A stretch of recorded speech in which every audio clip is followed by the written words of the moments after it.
हरे Krishna. Happy Ekadashi. Kamada Ekadashi कथा। प्राचीन काल में एक रत्नापुर नामक नगर था।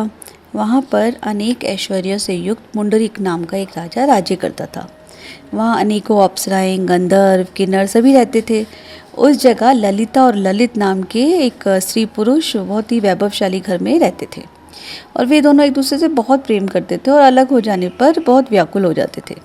अभी एक बार राजा पुंडरीक गंधर्व सहित सभा में शोभामान थे। उस जगह ललित गंधर्व भी गाना गा रहे थे, परंतु उस समय ललिता वहाँ नहीं थी। इससे वह उसको याद करके अशुद्ध गाने लगा। अब नागराज कर्कोटक ने राजा पुंडरीक से उनकी शिकायत कर दी। अब राजा पुंडरीक को बहुत गुस्सा आया और उन्होंने उसको श्राप दे दिया कि तू यहाँ पर सामने गाना गाते हुए भी अपनी स्त्री का स्मरण कर रहा है। अभी इससे तू कच्चे मांस और मनुष्य को खाने वाला राक्षस हो जा। तू महापापी है और तुझे अपने कर्म का फल भुगतना पड़ेगा। तो अब राजा पुंडरीक के श्राप से वह गंधर्व उसी समय एक विकराल राक्षस हो गया। उसका मुंह भी भयानक हो गया, उसकी आंखें सूर्य चंद्र के समान होने लगी, मुंह से अग्नि निकलने लगी, उसकी नाक पर्वत की कंदरा के समान विशाल हो गई और गर्दन पहाड़ के समान लगने लगी। उसके सिर के बाल पर्वत पर उगने वाले वृक्षों के समान दिखने लगे और उसकी भुजाएं 2-2 योजन लंबी हो गई। अब वो राक्षस हो जाने पर वो उसको और भी दुख मिलने लग गया और वो अपने कर्म का फल भोगने लगा।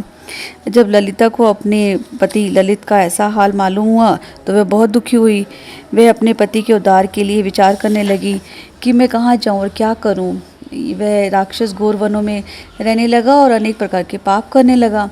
अब ये ललिता भी उसके पीछे पीछे रहने लगी और वह विलाप करती रही। एक दिन वह अपने पति के पीछे पीछे घूमते घूमते विंध्याचल पर्वत चली गई। उसने उस जगह श्रृंगी नाम ऋषि का आश्रम देखा। वह शीघ्र ही उस आश्रम के पास गई और उस ऋषि के सामने जाकर विनय करने लगी। उसने कहा कि हे मुनि, मैं विरंधवा नामक गंधर्व की कन्या ललिता हूँ और मेरा पति राजा पुंडरीक के श्राप से एक भयानक राक्षस हो गया है। इससे मुझको बहुत दुख हो रहा है। आप मुझे राक्षस योनि से छुटकारा देने का कोई उपाय बताइए।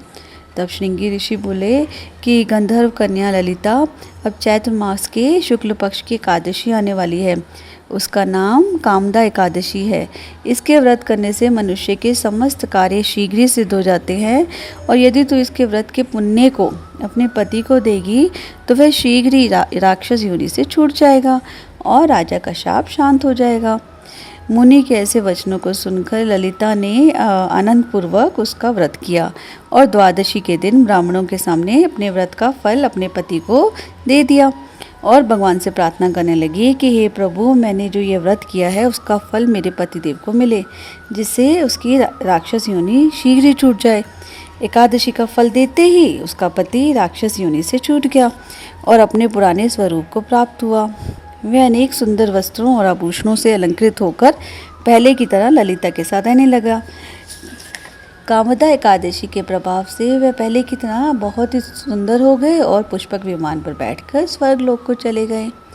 तो इस व्रत को विधि पूर्वक करने से समस्त पाप नष्ट हो जाते हैं और इस व्रत से मनुष्य सभी प्रकार के पाप और राक्षस आदि की योनि से छूट जाते हैं। संसार में इसके महान कोई व्रत नहीं। इसकी कथा व महात्म्य के सुनने और पढ़ने से यज्ञ का फल प्राप्त होता है। हरे कृष्णा।